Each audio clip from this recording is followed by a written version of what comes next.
It's that time of year. Some of us go, oh, yay, and some of us go, oh, yay, because it can be very stressful.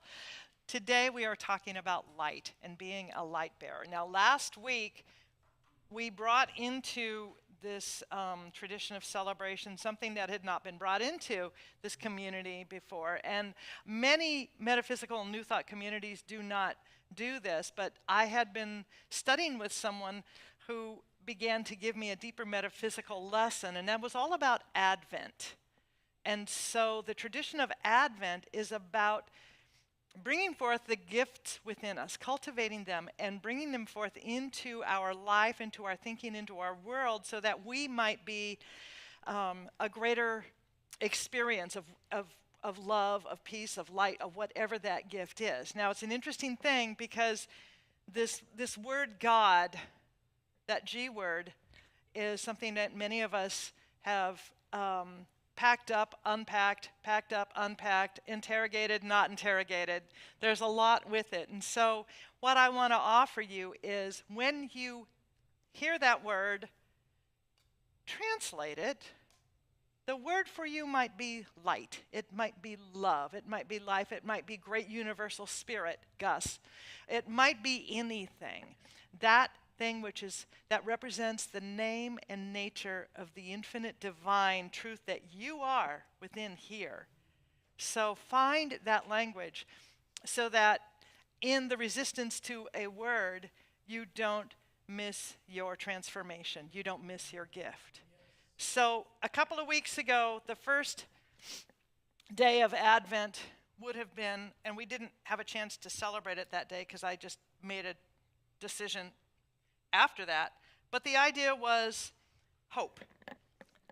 The idea was hope, because when we have hope, then it builds the possibility. I do this because I get scolded if I light candles, and our insurance people don't like it at all. So, but it builds faith. It creates the capacity for faith, which means faith is that thing that energizes us to move forward in the activity of preparation for that thing that we want, for that gift that we want, for that transformation, for that experience that we are looking to have, be it a new relationship, be it a job, be it abundance, be it health. But faith is that thing that is active and that we use it in order to lift us up to a higher way of being. Today we are all about the light. And this represents that eternal Christ light that is within us. Now, as you've heard me say many times, Christ was not Jesus' last name. Christ means anointed, awake, aware. And so that represents that light within each of us. Next week we will light that final candle, and it will be for joy. And boy, do we have some joy planned. Please, it'll be a family service, just as Christmas Eve will also be a family service. If you have children that you want to bring, please bring them into the service. There will be lots of music celebrating, and before the service is over, I have it on good authority that a large man in a red suit with a long white beard will be here with his wife and his minions. And they will be here for photo ops and all sorts of fun stuff. So please plan on joining us for that. So I love that we were able to celebrate, and we'll celebrate it again next week, Hanukkah, because it is about this idea of the light. And if you were here for the meditation earlier with Reverend Skip, he talked about what each light, which each candle represents. And years ago, I remember hearing a rabbi say that the candle that we use to light each of the other candles on the menorah is called the Shema. Did I say it right? Shama. Shamash. Tell me how to say it. Shamash? Okay. The Yiddish? What's it? Okay, because I had heard the Hebrew was Shama. Okay, I'm going to go with the Hebrew. Although Yiddish is a lot more fun. If you've never studied Yiddish humor, this is your invitation, because it's a lot more fun, truly. But so the idea is that Shema is what lights the other candles. You and I are called to be that Shema. We are here to be that light, to light other candles, to light other people, to help them find that light in this season which the days get shorter, the nights get longer, and yet we are called to celebrate with light. So the idea here is being a light bearer. Now, many of us come into these teachings and we feel right at home, even though we've maybe never been in a unity or a religious science, a CSL center before. We sort of go, wow, this feels just like home. I want to know more. And it's an interesting thing, because what we do is we teach people how to work with a principle that is all about belief and thought. That which we have believed is that which is creating our lives. Cause and effect. Karma, you might call it. Except that we approach it proactively. So that when we begin to realize and excavate what the thoughts and the beliefs are that have shown up as actual experiences and things in our lives, as the stuff, then we start to look at, well, what is it that I might have been thinking, believing, or telling myself about who I am or who I'm not, that brought this into my experience?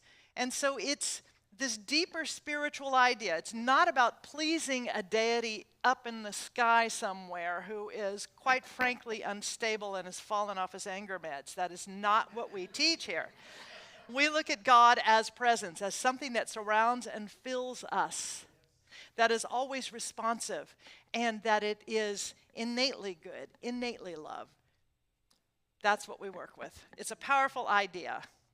So the realm in which we live and move is what we call mind, with a capital M, infinite mind, intelligence.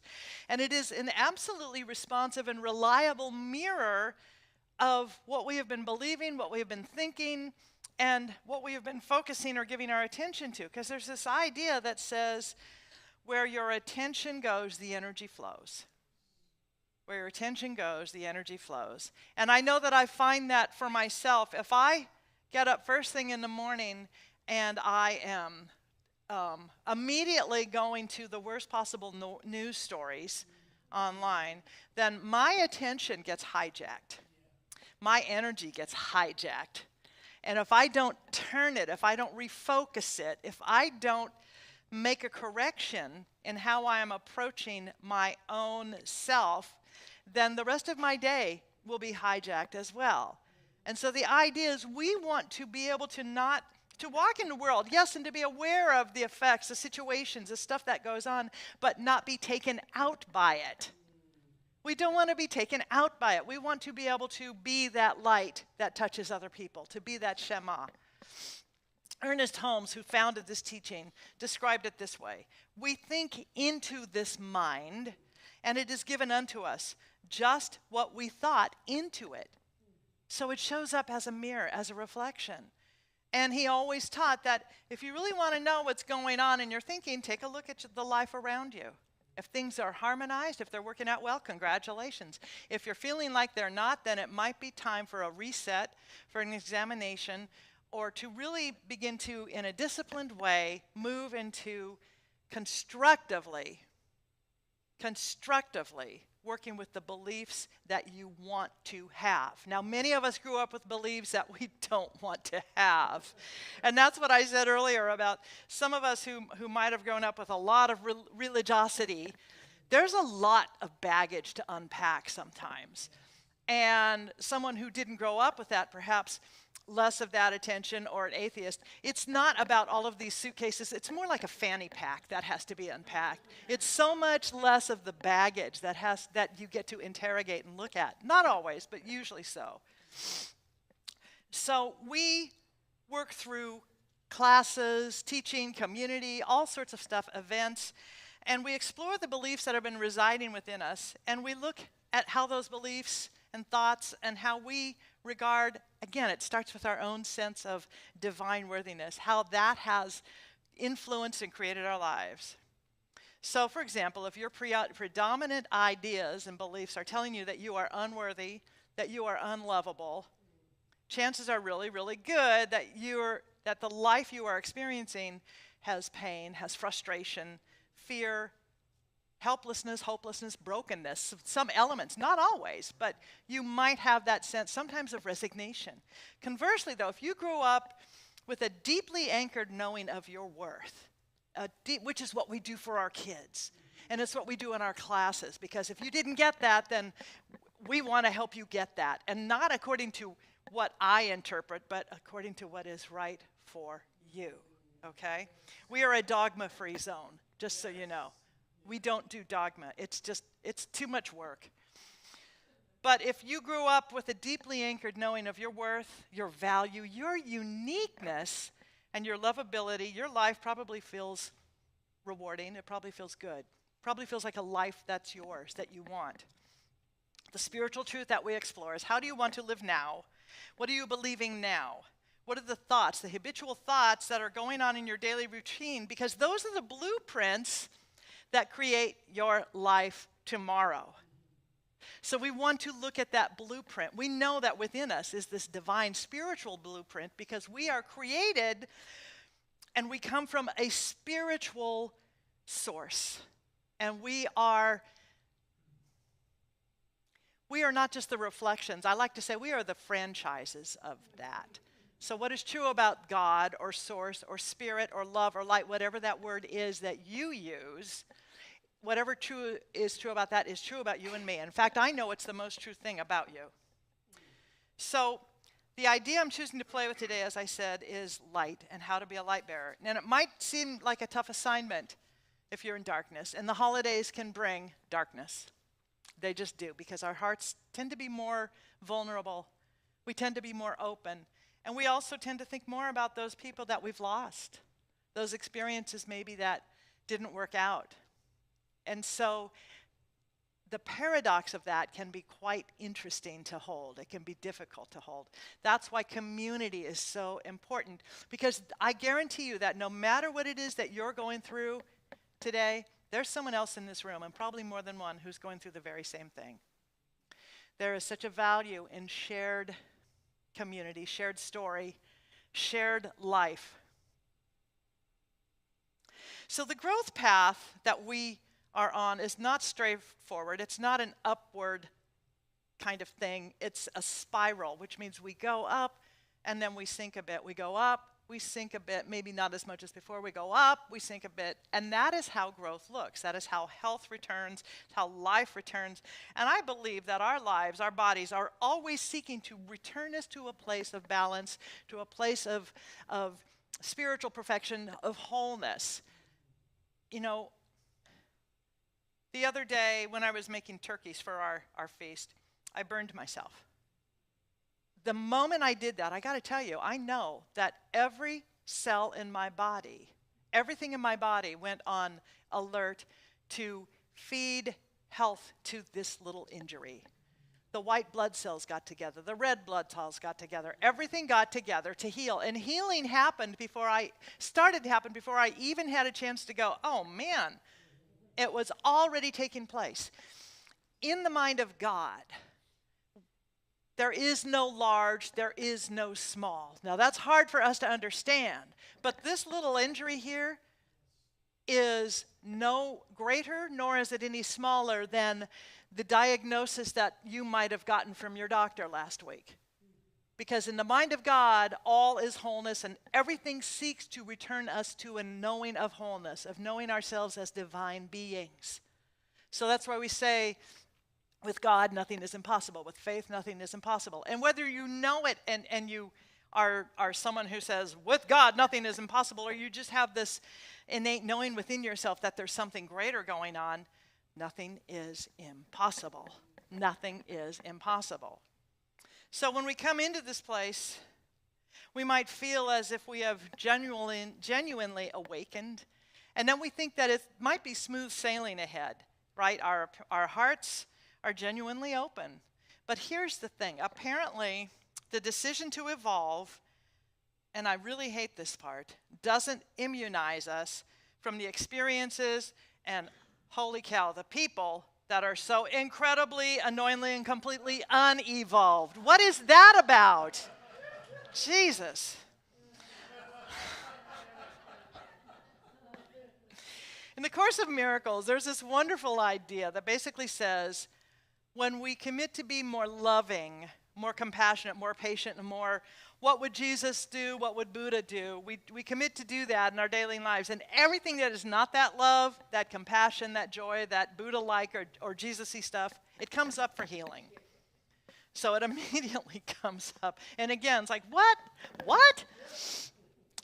We kind of say, okay, God, I'm ready to love now. And God says, okay, great.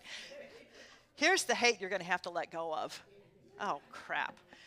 The underlying spiritual truth is about this. As we dive into love, everything that is not love comes up to the light. It comes to the light for the alchemy of transformation. It comes up to be turned into gold. There's that word again, that light. Our stuff comes up to the light so that we can acknowledge and then heal. Because it's all about the revealing, the healing. It's all about the uncovering in order to recover. So this is the path of understanding. We reveal in order to heal. We reveal in order to heal. And so we look at the mystical and the metaphysical lessons that we find in wisdom texts, whether it's the Bible, the Quran, the Torah, the Talmud. We look at the wisdom in all of those. It might be Oprah's biography. I don't know. But there are things that we can find that can strengthen us and help us on our journey. We reveal in order to heal. We reveal our fears in order to grow our faith. So as we decide, I want more faith, your fears are probably going to pop up. It feels like whack-a-mole. It's like spiritual whack-a-mole. I experienced that this week. We reveal our thoughts of limitation in order to embrace our divine identities. We reveal our resentments. Don't get me started. And our regrets in order to grow in compassion. That's a hard one for a lot of us. That's a hard one because we've got to give up our judgment. We reveal that bitterness and the judgment that we might have in order to become more peaceful, more loving, and more connected. Because it's the idea, there are two ideas here, that when we are holding judgment, when we are holding resentment, we are unforgiving, and this is something that we hear in recovery all the time in the 12-step programs. When you are holding that, it's like you drink poison and expect the other person to die. It does not work that way. Because anything that we are holding here shows up as us in our lives. And there's a rule, there's a law in physics that two things cannot occupy the same space at the same time. And so for me, what that means is I cannot in any way be navigated by both love and by judgment, by love and hate, by love and fear. I can't give it equal space. Something is going to have to win. And I'll tell you what, for most of us, because we give so much energy to the resentment, to the judgment, to the fear, whatever it is, like, can you believe what he said? Can you believe what they did? Oh my God, I've got to tell you. And we go so into that story. It has lots of energy. That's where the energy flows, right? Our attention. We give all of this passion to it. When we have all of this passion feeding an idea, that idea goes, okay, because the universe has one answer, right? What is it? What's the answer? Yeah. Exactly. And the universe says, well, not what I would have chosen for myself, but fine, here's your reason. You want more? You got it. Here, no problem. And, it's as if the universe could turn away and go, can you believe what she chose again?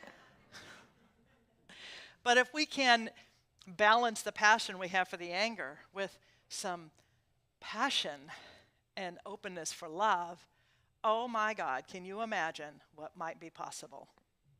I want to share a story with you. This is all about, let me find him, there it is. This is the story of Raymond the Parking Guy. Raymond the Parking Guy. Okay, and he wrote it in first person, so just picture me as Raymond. My name is Raymond. I'm 73. I work the parking lot at St. Joseph's Hospital. Minimum wage, orange vest, a whistle I barely use. Most people don't even look at me. I'm just the old man waving cars into spaces. But I see everything. Like the black sedan that circled the lot every morning at 6 a.m. for 3 weeks. Young man driving, grandmother in the passenger seat. Chemotherapy, I figured. He'd drop her at the entrance and then spend 20 minutes hunting for parking, which meant missing being there with her for her appointments. So one morning I stopped him and I said, "What time tomorrow?" 6:15, he said, confused. "Space A7 will be empty. I'll save it." He blinked. "You can do that? You can do that?" "I can now," he said. I said. The next morning I stood in A7 holding my ground as cars circled angrily. When his sedan pulled up, I moved. He rolled down his window, speechless. "Why?" "Because she needs you in there with her," I said, "not out here stressing." He cried right there in the parking lot. Word spread quietly. A father with a sick baby asked if I could help. A woman visiting her dying husband. I started arriving at 5 a.m., notebook in hand, tracking who needed what. Saved spots became sacred. People stopped honking. They waited because they knew someone else was fighting something bigger than traffic. But here's what changed everything. A businessman in a Mercedes screamed at me one morning, "I'm not sick. I need that spot for a meeting." "Then walk," I said calmly. "That space is for someone whose hands are shaking too hard to grip a steering wheel." He sped off, furious. But a woman behind him got out of her car and hugged me. "My son has leukemia," she sobbed. "Thank you for seeing us." The hospital tried to stop me. "Liability issues," they said. But then families started writing letters, dozens. Raymond made the worst days bearable. He gave us one less thing to break over. Last month, they made it official. Reserved parking for families in crisis. 10 spots marked with blue signs, and they asked me to manage it. But the best part, a man I'd helped 2 years ago, his mother survived, and so he came back. He's a carpenter. Built a small wooden box, mounted it by the reserved spaces. Inside, prayer cards, tissues, breath mints, and a note. "Take what you need, you're not alone. Raymond and friends." People leave things now. Granola bars. Phone chargers. Yesterday, somebody left a hand-knitted blanket. I'm 73. I direct traffic in a hospital parking lot. But I've learned this. Healing doesn't just happen in operating rooms. Sometimes it starts in a parking space when someone says, "I see your crisis. Let me carry this one small piece." So pay attention. At the grocery checkout, the coffee line, wherever you are, someone's drowning in the little things while fighting the big ones. Hold a door. Save a spot. Carry the weight no one else sees. It's not glamorous, but it's everything. This is what being a light bearer means. You know, we have light bearers in this community.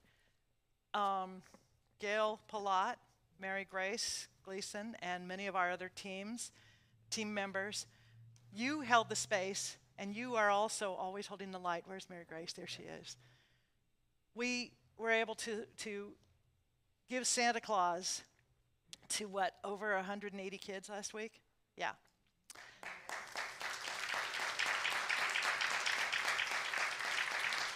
That's because you are a light bearer. Mary Grace is a light bearer. And Mary Grace broke her wrist, so she can only bear the light with one hand now.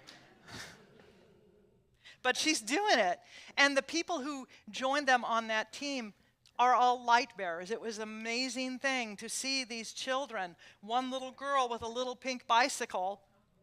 That was so sweet. And another kid with a bigger bicycle. And this community, we are the light bearers. We have light to bring. So in this season, where it is so easy to default to agreeing with the pain, to agreeing with the helplessness, to agree with the anger and the hate that happens when there's a mass shooting in Australia, as there was this morning, or Rhode Island, as there was yesterday. It's so easy to fall into that mud. Remember that the mud is where that beautiful, beautiful lotus begins to spring forth. And we are all here to be that light, be that light. That's what this community does. You know, it's an interesting thing. This community has been here for almost, I think it's 80 years. We were looking at the papers the other day, our articles of incorporation. And it, as a 501c3, everything that supports and sustains us is a gift. We get no government support of any kind. Every now and then we'll get a little grant here, a little grant there. But this is all about, this is your community. This is your community. And I love that you have such value for it. I have such value for it. I grew up as a little girl in this teaching knowing that if something feeds me spiritually, if it serves me, if it supports me, I'm going to give to that. And not just because some old outdated idea of God loves a cheerful giver. That's BS, by the way. God doesn't need your money. God is fine. God is infinite, not personality, but presence. But we are here as this community in order to support, to love, and to sustain everybody on their journey. And some of the journeys are really, really rough. I know, because I am working with so many of you. And I'm also working with people across the country. And believe me, I got my support too. I reach out to my own practitioners, my own ministers. And we have practitioners here who work and do all of this. But the thing that is really impressive to me is that so many of us understand that as we give, as we participate in the circulation of time, of money, of love, of heart, we get so much in return. You got so much in return for working with those children. Here's a little secret you don't know. And we are cut to the bone with our finances, by the way. I go through them with a red pencil all the time, and I line stuff out. Well, we can do this, we can't do that. It costs us about $17,000 a week to run this place. Who knew? Who knew? Utilities, taxes, insurance. Oh my God, insurance would make your head spin. And what I love, though, is that we all are bound together in this place of love, of giving, of being able to have our hearts open to each other, which is, you know, this is a place of light. It's a place of healing. And so I invite you with your holiday giving, if you have not had a chance to go beyond your regular giving, if this is a place that touches you, we would be very grateful. And if there's somewhere else that touches you, I know that they would be very grateful. Because this is about us living in a flow of continual circulation. And it might not be us. That's okay. Make sure that you put yourselves in the line of that flow. Make sure that you are in alignment with the Spirit, the presence that wants to move through you as the light. Don't block that light. Don't block your gifts. We are here to give, to live, and to love. I'm going to leave you with one little quote from Ram Dass. Whether this is the first day of the apocalypse or the first day of the golden age, the work remains the same. Love each other. Our work is to love each other and to ease as much suffering as possible. That is our work. So you and I are light bearers. It is, for me, my life assignment. I've known it since I was a little girl. And whether or not it is your assignment, I invite you to join me in sharing that light. Together we will find those ways to do that work, to love each other and to ease as much suffering as possible. Thank you very much. Let's pray. Thank you. So we turn within to recognize that we live and move and have our being in an infinite presence that surrounds and fills us. It is love. It is light. Whether we call it God or life itself, we know that it is the truth. It is all there is. And we join together in this conscious recognition of our connection with each other and with that presence, knowing that we are each lifted and we are shifted and we are held in this place so that we might be more loving, more awake, more aware, more compassionate men and women. We know that we are here as the divine to do the work of the divine, and how wonderful that the assignment is so clear. Go forth in love, ease the suffering. It's a very simple rule. So we do that. And I know that we are a blessing. I bless this place. I bless all churches, all paths to God, all mosques, temples, ashrams, synagogues, cathedrals, wherever people gather, I know that the light shines brighter. And that is indeed who and what we are here for. So it is with a sense of love for this entire planet. We send a hug, we send love, we send light to all those who are in need, who are suffering loss or fear, knowing that our love is great enough to support them. Our love is great enough to shift. Our love is from God. Our love is who and what we are. We are that light. In gratitude, I release this word into spiritual law, knowing it is already so. And together we say, Amen.